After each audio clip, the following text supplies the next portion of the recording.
નિકોબારમાં ચોમાસાની પધરામણી 31મી મેના રોજ કેરળ પહોંચશે. ગુજરાતમાં 19મી થી 30મી જૂન વચ્ચે ચોમાસું એન્ટ્રી કરશે તેવી સંભાવના.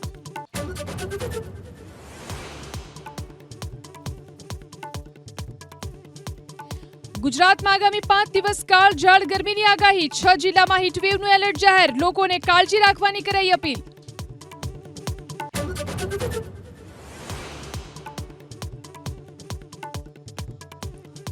પ્રયાગરાજની રેલીમાં અખિલેશ યાદવનો દાવો. ચારેય તબક્કામાં ભાજપને મળશે હાર. રાહુલે કહ્યું, ભાજપ યુપીમાં માત્ર 1 કોટોની બેઠક જીતશે.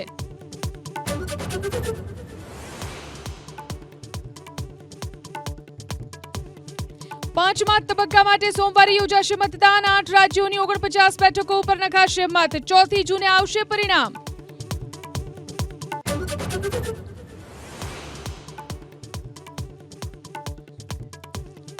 આપ નેતાઓની અટકાયત બાદ તેજ થયું રાજકારણ. કેજરીવાલે નેતાઓ સાથે યોજી માર્ચ. કહ્યું, ભાજપ ચલાવી રહ્યું છે ઓપરેશન ઝાડુ.